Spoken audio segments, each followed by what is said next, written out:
So good morning and good afternoon, everyone. Really important subject today that we're talking about, how to get more people to our meetings.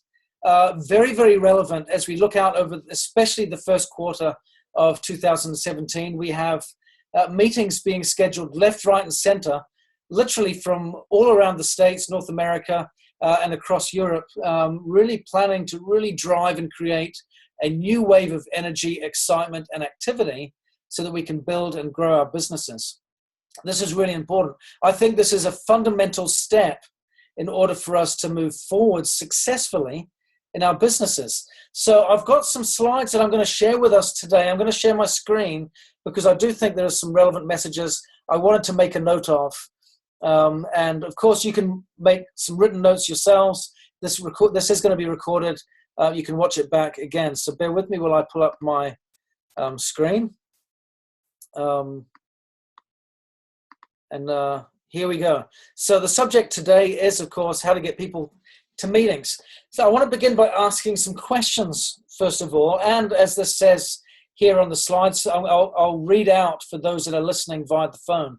What we enjoy tomorrow is a result of what we do today. So if we want to enjoy a prosperous 2017, there are some certain specific things we need to do now, today, in order to achieve that. So do you want more rank advancements in your business? Do you want increased volume and increased commissions? Do you want more people working and growing and succeeding together? If so, the answers at first glance are pretty straightforward. If you want more rank advancements, we recruit more business builders and we create a stronger team environment. If we want increased volume and commissions, what's the solution? Well, we have more people moving more product through our organization. And if we want more people working, growing, and succeeding, then we need to raise their vision, improve their performance, and lift them with love. Those three, I think, are essential to helping our teams grow and move forward. Because what you'll notice here, specifically as we look at this 2017 launch, you look at the energy that we feel, we look at the excitement that people are feeling, the activity that people are committing to, the engagement that's taking place, the confidence that's growing. How is this different? What has changed in our business from this experience and what we're feeling now to 2 months ago? Well, actually, nothing, technically, other than our attitude. Yeah, and where did that come from? It came from a core number of leaders, and I want to reiterate the collective effort of those in Canada that really led the charge with this, that raised the collective vision based on demonstrating their own. And you see what happens. We can never wait for the perfect storm or for the weather to be perfect and ideal in every way before we take our first step. Regardless of the circumstances, the conditions, we make that commitment to move forward. And I've certainly found in business leadership that we raise the vision first and foremost in order to be able to move forward meaningfully. Now, I want to use an example here. For those of you, again, that are listening by the phone, I've got a picture on the screen here of 3 gentlemen behind a car giving it a push because it's in a very snowy environment. And what I'm saying here is what we want to do now as we create new waves of energy, as we create a new start, we can equate that to getting traction in our business. But what we do to get traction now is not what is required to maintain momentum down the road. Meaning, down the road when we have momentum and we've got a thriving activity, online activity can maintain, it can support, it can connect a team. But if we want to create a team, then we've got to get out in the cold and we've got to push. And I think to that point, these local meetings that we're each going to be hosting become essential traction-bearing activity in order for us to create new teams, develop new energy, and to move forward. So, as the subject suggests for our call today, how do I get people to meetings? I love that saying, if it's going to be, it's up to me. And the solution really is quite simple. Again, the visual here of that maze, is there a simple way around it to get more people to meetings? Well, first of all, it's important to note that simple doesn't always mean easy. They also say that simplicity is at the far end of complexity. And so if we can really get the complex and make it simple, then we can certainly get the right activity to move us forward. So what is it? What do we do? I think there's one simple behavior or activity that will help us achieve this goal of getting more people to our meetings. And it's this: invite more people. Now, again, that statement, real simple: invite more people. But how do we do that? Especially if I'm mature in my business and I've got my mature market is been worked through time and time again. What do we do? I'm going to walk through some strategies here as to how we can invite more people and get them to our meetings. So first of all, I want to emphasize the first step in getting more people to our meetings is to make the commitment to yourself and to your upline that you will invite a specific number of people no matter what. I think those no matter what commitments are really, really important for us, because when the going gets tough, when the end of the month is creeping in, when the deadline is approaching and we're not quite there yet, if we've made a no matter what commitment, then we'll go out there and we'll get it done.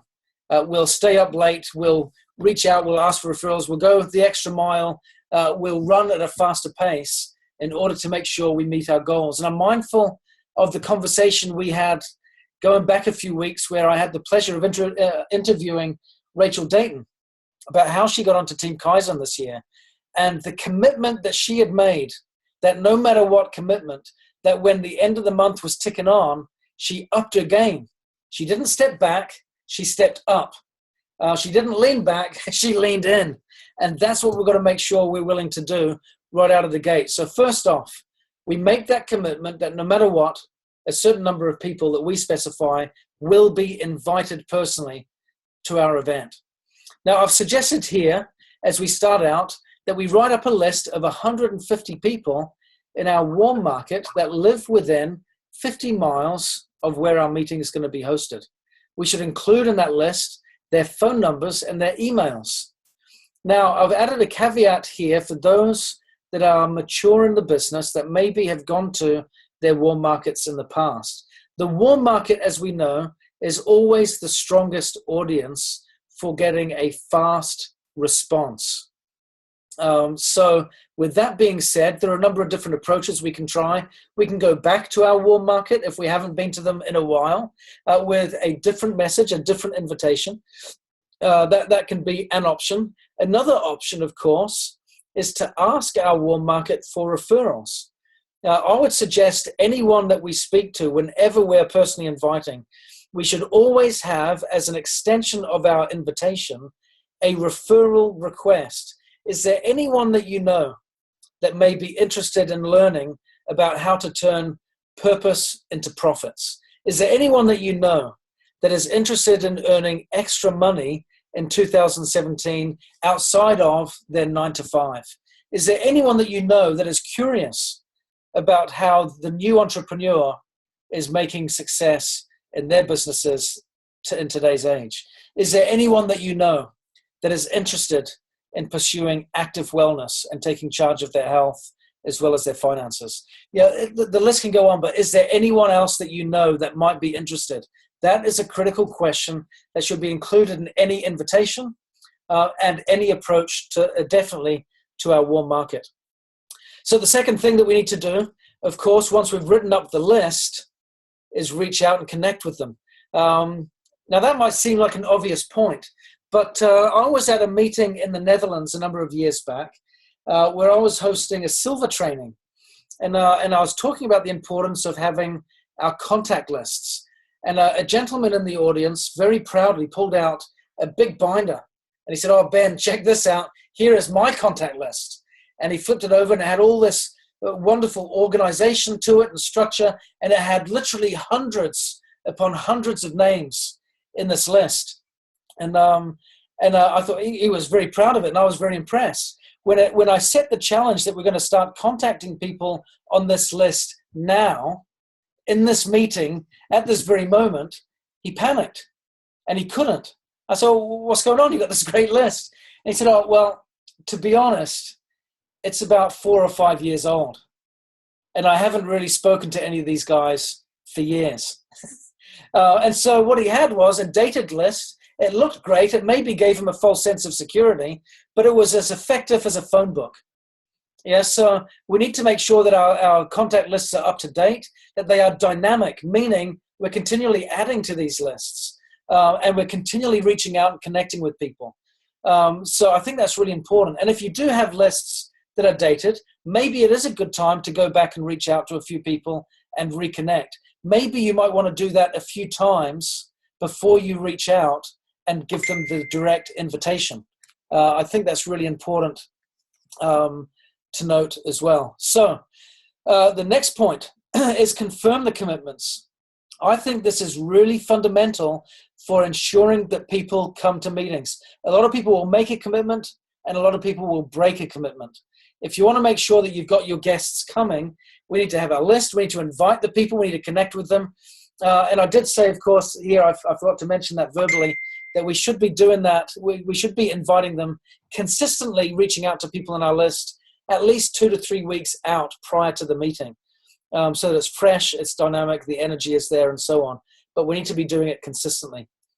For those that agree to come, those that say yes, I would advise that we confirm the commitment by phoning them at least 1 to 2 days out prior to the meeting to let them know how excited you are for seeing them in a couple of days when the meeting happens.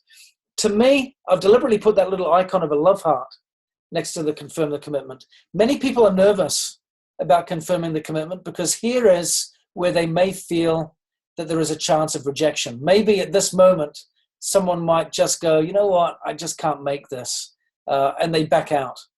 And I would say, what makes you nervous for all of you that have hosted a meeting in the past? When you've done all these invitations, you've invited people, and you get there on the day and you're standing there on the door, what is it that you feel most nervous about when you're the first one in the room? Typically, it's how many people are going to turn up. Yeah? We might not be so nervous about our presentation. We might be more nervous about how many seats are going to get filled today. I've had this many commitments, but how many are really going to turn up? That worry or anxiety can be diminished or eliminated by this activity, confirming the commitment. I think it's really important that we do that. We face our fears versus bury our head in the sand and turn away from it. So I'd also emphasize a great way to face our fear here is to reevaluate what this experience is going to be. If we look at it as a potential opportunity to get rejection, to get a change of plan, to get someone saying no, to change their mind or to back out, if we change our mindset and say, this is an expression of love. What I'm doing right now is letting someone know that I love them, I'm excited to see them, I'm interested in their needs and feelings, and for those reasons, I'm calling up. And often, it'll be when we express that emotion, that love and concern, if someone is sitting on the fence, if they are thinking, I might just back out, this phone call, this expression of love can help confirm their own commitment. I remember when my oldest son, Ethan, was about 3 years old and would be getting ready for bed. He had, as many little kids do, a favorite movie that he would watch over and over and over again. As soon as it's finished, back to the beginning, push play again. It was Mulan, the Disney film Mulan. And he loved that movie. And when it came time for him to go to bed, we'd say, come on, Ethan, let's get up the stairs. It's bedtime. He had a fantastic trick to make it really hard.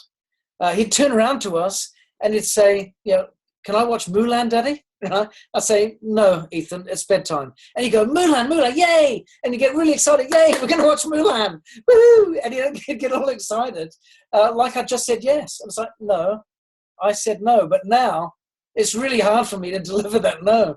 He made it so uncomfortable for me to say no because he was so excited. We can do the same thing when we're confirming the commitment.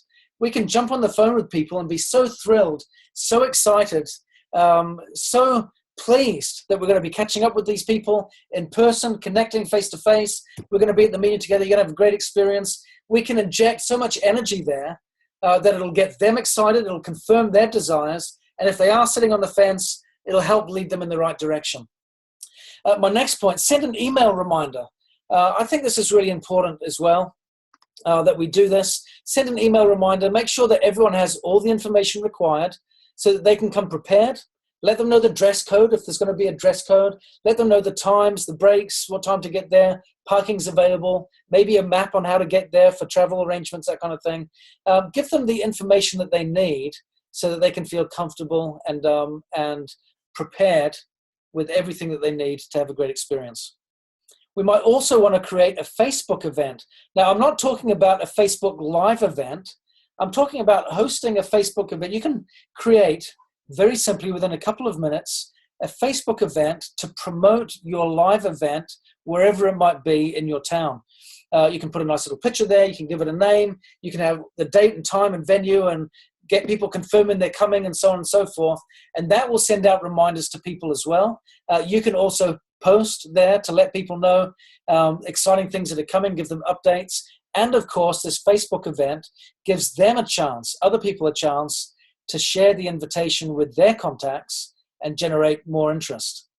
So a Facebook event is a great way to add further interest and further reminders and further promotion around the event.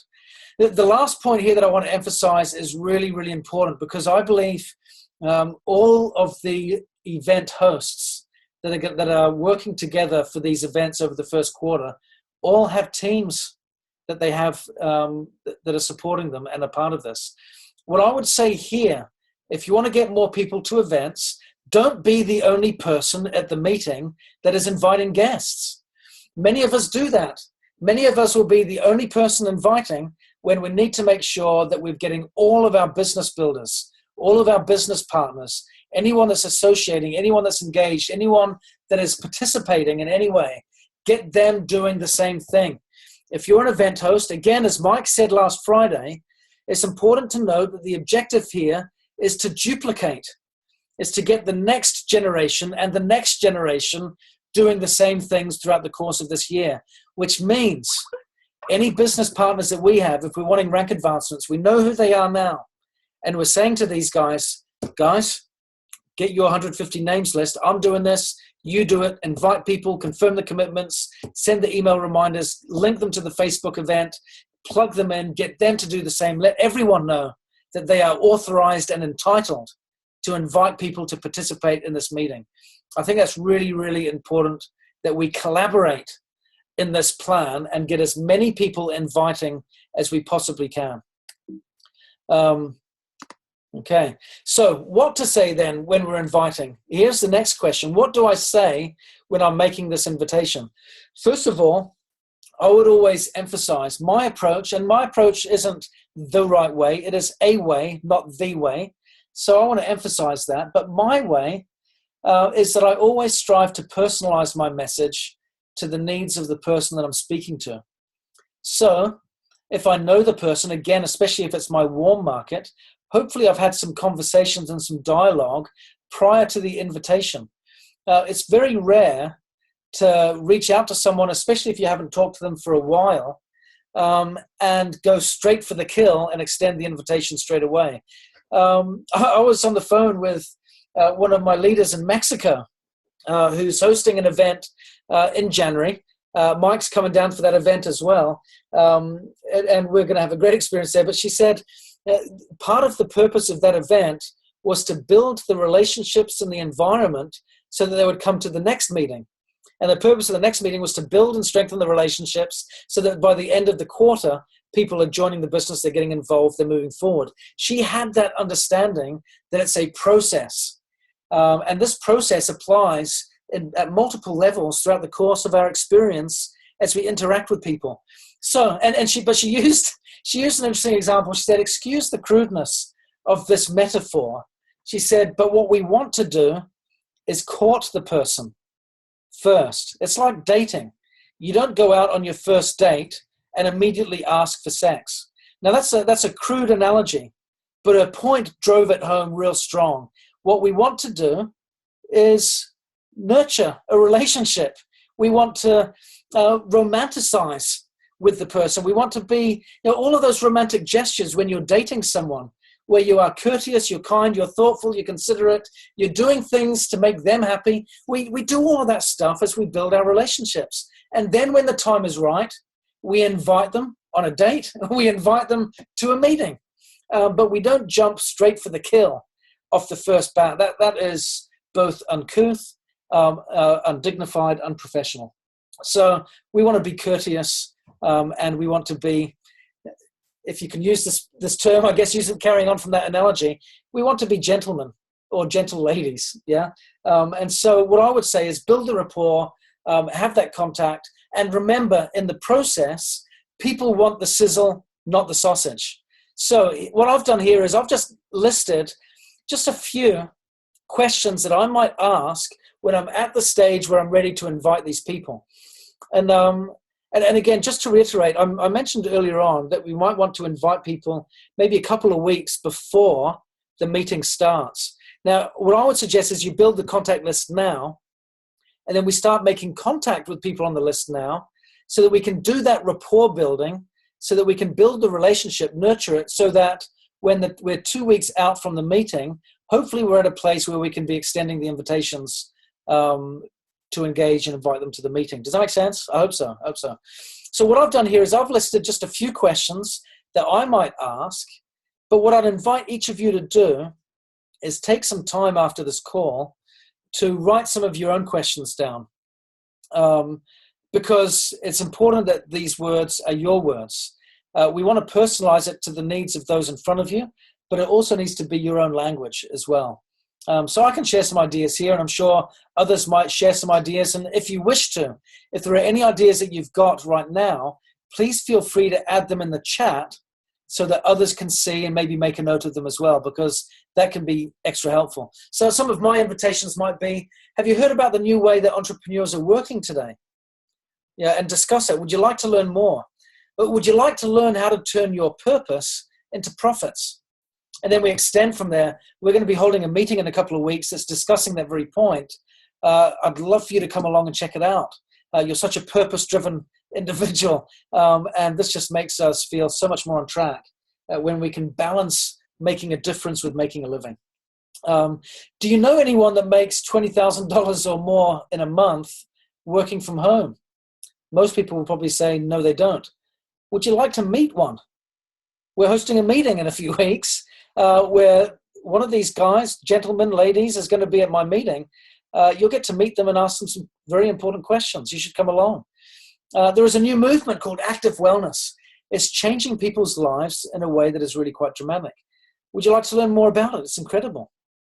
So these are just some ways. Of course, we can add to this and create our own ideas too.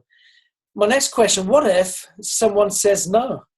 None of us like rejection. We don't like to hear people saying no to us. So what do we do with that? How do we deal with this? Well, first of all, I think it's important to set our expectations right.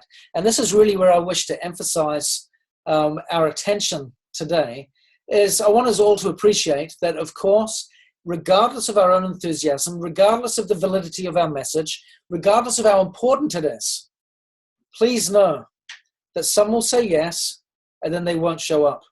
Some will say no before you've even finished extending the invitation. Some will say no, but they may change their mind and say yes later. Some will say maybe in order to avoid saying no to your face. Maybe they're just not, maybe they're introverts, maybe they're the peacemakers in our group that don't like to have confrontation. But understand this, we need to expect the no's. The more no's you get, the more likely you are to get a yes. So I think it's important to recognize that. I'd also emphasize, and I hope you don't mind the religious example here, but I'll use it because it creates a wonderful example, I think. In the Bible, we are taught that in the grand council of heaven, before we came to earth, God, our Father in heaven, presented a plan and said, who's up for it? And a third of the hosts in heaven said no, and they followed Lucifer.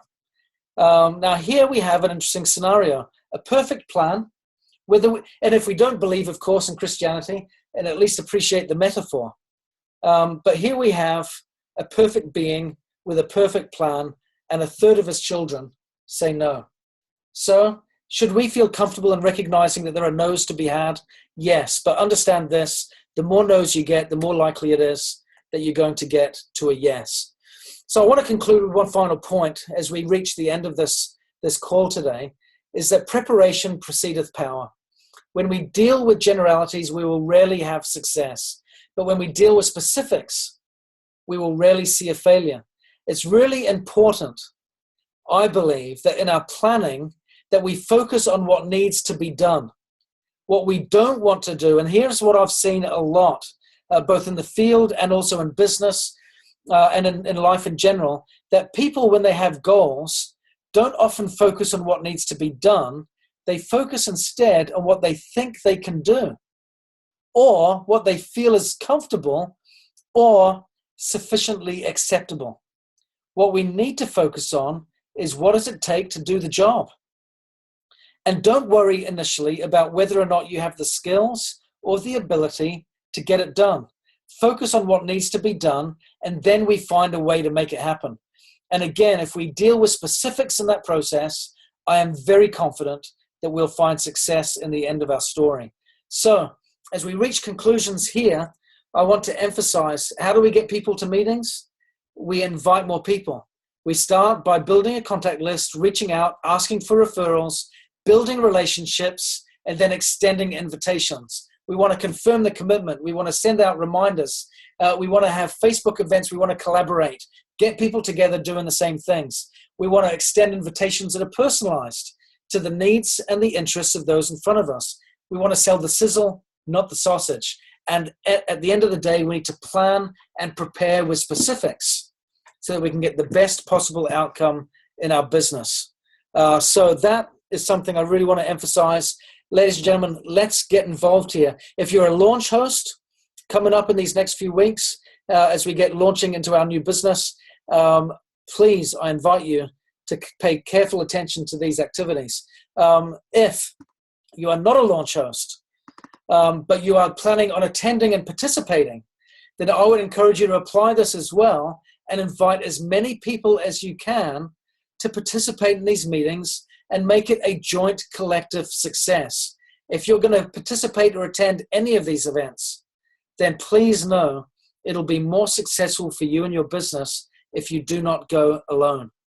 Go with a team, get your groups together, invite people, invite your guests, get your guests inviting guests. Nothing is more exciting to me than turning up at a meeting and finding that not only there are guests, but that guests have brought people with them. That's when you see the magic happening, and that's when they really start to get excited. So let's do that. Let's have some fun. Let's get out of our comfort zones, and let's get done what needs to be done, not simply what is comfortable. Thank you all very much, ladies and gentlemen, and we'll speak again soon. Take care. And if I don't see you before Christmas, of course, please have a wonderful, festive Christmas. Take care, everyone. Bye-bye.